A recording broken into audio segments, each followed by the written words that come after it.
नमस्कार दोस्तों, स्वागत है आपका एक नए और एपिसोड में ओवर पॉपुलेशन के टॉपिक में। तो आज की इस वीडियो में हम डिस्कस करने वाले हैं कि भारत की सिचुएशन कैसी हो चुकी है पॉपुलेशन के मामले में। जैसा आपको सबको पता है, आज भारत एक नंबर में है पॉपुलेशन के मामले में और दिन भर भारत की पॉपुलेशन इतनी तेज़ी से ग्रो करती जा रही है जिसके कारण हमें नेगेटिव इम्पैक्ट्स काफ़ी देखने को मिल रहे हैं। आपने देखा होगा जब हम बाहर जाते हैं तो हमें कैसे बस स्टैंड्स पे, रेलवे स्टेशन पर, एयरपोर्ट्स पे कितनी ज़्यादा भीड़ देखने को मिलती है। हमारा पूरा का पूरा भारत आज क्राउडेड है, इतनी ज़्यादा समस्या हमें देखने को मिल रही है ओवर पॉपुलेशन होने के कारण। एक डाटा बताता है कि हमारे भारत के अंदर एवरी ईयर 2.5 करोड़ बच्चे पैदा होते हैं। अगर मंथ में देखें तो वो 20 लाख होते हैं और हर घंटे करें तो वो सिर्फ 67,000 हो जाते हैं। और अगर एवरी मिनट देखे जाए तो एवरी मिनट हमारी कंट्री के अंदर 40 से 50 बच्चे पैदा हो रहे हैं। ये काफ़ी ज़्यादा अमाउंट है अगर हम अदर कंट्री से कंपेयर करें तो। मतलब जितनी देर में मैंने आपको ये डाटा बताया ना, इतनी देर के अंदर 200 से 400 बच्चे अभी तक पैदा हुए। क्या कारण है इतनी जल्दी बच्चे पैदा होने की, आइए जानते हैं आज के इस वीडियो के अंदर। Let's begin. सबसे जो पहली चीज़ है वो है इंक्रीजिंग बर्थ रेट। अब बर्थ रेट क्या होता है? इंक्रीजिंग बर्थ रेट को समझने से पहले हम समझते हैं बर्थ रेट क्या होता है। देखो, the number of born, the baby is born per 1000 person during a particular period of time. वो टाइम क्वार्टरली हो सकता है, हाफ ईयरली हो सकता है और एनुअली हो सकता है। बट मैनुअली हम जब यूजुअली हम ईयरली को काउंट करते हैं, क्योंकि जो ज़्यादातर डाटा होता है वो ईयरली ही काउंट होता है, तो हम बर्थ रेट को भी ईयरली ही काउंट करके चलते हैं, जाकि बेस्ट रहता है वो डाटा कैलकुलेट करना। अब बर्थ रेट को कैलकुलेट करने का एक सिंपल सा फॉर्मूला है, number of child born in particular year divided by total population of a country multiply by 1000। तो सिंपल सा हम फॉर्मूला लगा के बर्थ रेट को कैलकुलेट कर सकते हैं। मैं आपको एक एग्जांपल से बताता हूँ, समझना काफ़ी ज़्यादा ईजी हो जाएगा। ऐसे मान के चलो एक कंट्री है, उसकी पॉपुलेशन 1 लाख है, जिसके अंदर 2500 बच्चे हर ईयर पैदा हो रहे हैं। तो हम फॉर्मूले में डायरेक्ट फॉर्मूले के अंदर पुट करते हैं 2500 डिवाइडेड बाय टोटल पॉपुलेशन थी हमारी 1 लाख, तो नीचे आ जाएगा 1 लाख मल्टीप्लाई बाय 1000 करते हैं तो आंसर निकल के आता है हमारा 25। तो हम कह सकते हैं 25 बर्थ हो रहे हैं पर 1000 पर्सन के गेस्ट में during a particular period of time. तो ऐसे हम निकाल सकते हैं बर्थ रेट। तो हो क्या रहा है, हमारे देश के अंदर बर्थ रेट काफ़ी तेज़ी से बढ़ता जा रहा है। उसके पीछे का कारण है कि लोगों को कॉन्ट्रासेप्टिव मेथड्स का यूज़ नहीं पता। बढ़ती हुई गरीबी इसका सबसे बड़ा कारण निकल के आती है। लोगों के पास एक्सेस नहीं है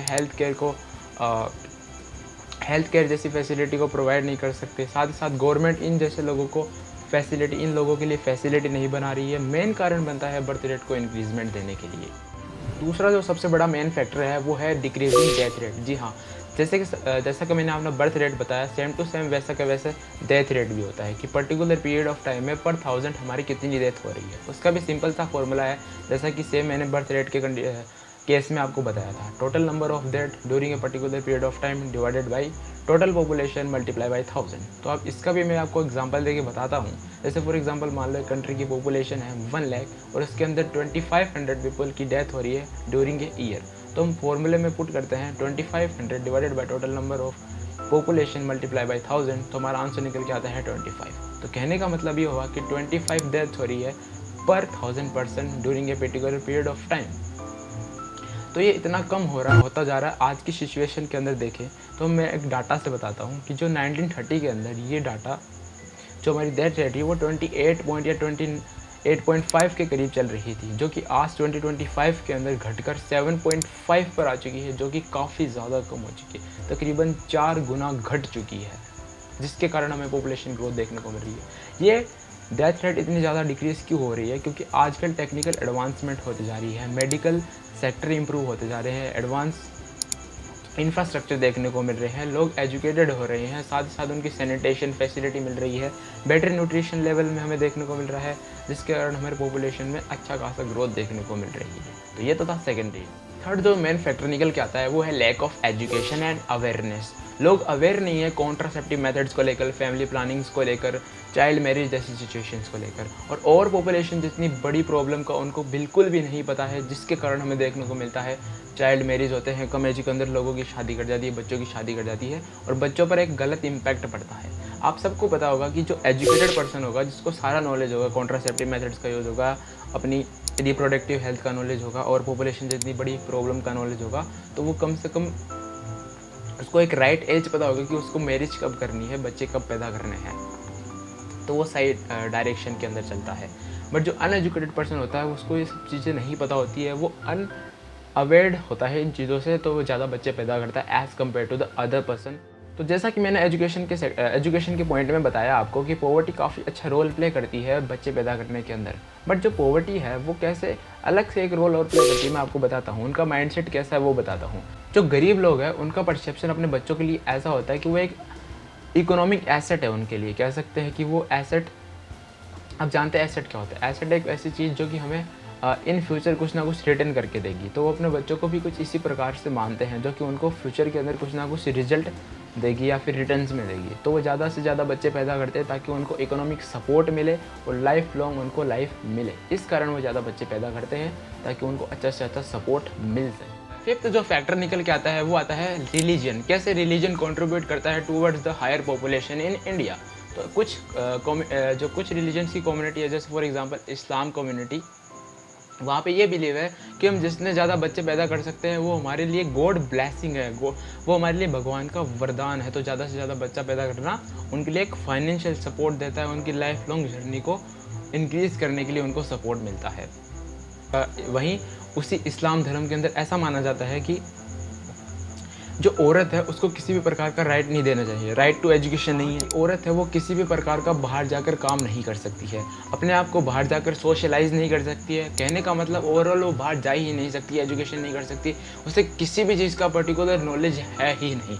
उसका सिर्फ पर्टिकुलर एक ही काम होता है, प्रेग्नेंट होना और लाइफ टाइम बच्चे पैदा करना, दैट्स इट। इसके आगे कुछ भी नहीं है उसके जीवन के साथ। मुस्लिम कम्युनिटी के अंदर एक ऐसा भी रूल है, अगर मेल की एक वाइफ है, उससे अगर बच्चे नहीं मिल रहे हैं बाई चांस किसी भी कारण से, तो वो 3 और शादी कर सकता है, उसके बाद में वो बच्चे पैदा कर सकता है। ये भी बिलीव है कि हम जैसा हम मानते हैं, जैसे अकॉर्डिंग टू द डाटा हमारी कंट्री के अंदर 80% लोग हिंदू हैं और 15% लोग हैं वो मुस्लिम हैं, और बाकी के सिख, क्रिश्चियन और ये सब सारे लोग हमारी कंट्री के अंदर रहते हैं। बट मेन डोमिनेटेड कौन है हमारी कंट्री के अंदर? हिंदू। तो ये बिल्कुल भी पसंद नहीं है हमारी मुस्लिम कम्युनिटी के अंदर। तो मुस्लिम कम्युनिटी बोलती है कि आपके पास ज़्यादा राइट है हमारे से, तो हमें भी अपना सुपीरियर फील होना चाहिए, हमें इन्फीरियर फील होता है। तो वो अपने आप को बढ़ाने के लिए ये सारे रूल्स उन्होंने अपने अकॉर्डिंगली बना लिए हैं, और वो इस तरह की पॉलिसीज़, 3 शादी करना, ज़्यादा से ज़्यादा बच्चे पैदा करना। कुछ घरों में तो आपने देखा भी होगा, एक बंदे की 4 वाइफ रहती है, एक पर्टिकुलर वाइफ के 7 बच्चे रहते हैं, और टोटल बच्चे करोगे तो 30 बच्चे एक आदमी के देखने को मिलते हैं। आज भी उनकी जो बिलीव्स है वो मेल डोमिनेटेड है। इस पे मैं आपको एट दी एंड एक एग्जांपल दिखाना चाहता हूँ। जो आसाम हमारी कंट्री का एक छोटा सा स्टेट है, नॉर्थन ईस्टर्न स्टेट है, जहाँ पे हमें देखने को मिलता है कि हमारी जो हिंदू कम्युनिटी की जो बर्थ रेट है वो 1.4% से इंक्रीज़ थी, पर जो मुस्लिम कम्युनिटी की जो बर्थ रेट थी वो है 2.9%, जिसके कारण 90-30 के अंदर लगभग मान के चल लो मुस्लिम कम्युनिटी वो 14 to 15% थी। बट आज के कॉन्टेक्स्ट में 2025 में वो बढ़कर 40 to 45% हो चुकी है। कहने का मतलब आने वाले 10 से 15 साल के अंदर जो असम स्टेट है वो हिंदू डोमिनेटेड ना होकर मुस्लिम डोमिनेटेड हो जाएगा। जी हाँ, और ऐसे काफ़ी ज़्यादा स्टेट्स है वो काफ़ी आने वाले समय के अंदर हिंदू डोमिनेटेड ना होकर मुस्लिम डोमिनेटेड होने वाले हैं जल्दी ही। ये सब थे सारे मेन कारण जिनके कारण हमें हमारी कंट्री के अंदर इतनी ज़्यादा पॉपुलेशन ग्रोथ देखने को मिल रही है। बट इतनी ज़्यादा पॉपुलेशन ग्रोथ हो रही है तो हमें क्या इनिशिएटिव्स लेने चाहिए इस पॉपुलेशन को रोकने के लिए? एज ए गवर्नमेंट को क्या करना चाहिए इस पॉपुलेशन को रोकने के लिए, और एज ए इंडिविजुअल हम सबको क्या करना चाहिए इस पॉपुलेशन को रोक? How to overcome over population वाली वीडियोस के अंदर डिस्कस करेंगे जो वाला है। नेक्स्ट वीडियो होने वाली है इस ओवर पॉपुलेशन के टॉपिक के अंदर, जिसके अंदर मैं आपको बताऊंगा कि इतनी बड़ी प्रॉब्लम जो कि हमारी कंट्री की है ओवर पॉपुलेशन, उसको कैसे कॉम्बैट किया जा सकता है, ओवरकम किया जा सकता है। तो आज की वीडियो में इतना ही, मिलते हैं नेक्स्ट वीडियो में, तब तक के लिए जय हिंद, जय भारत।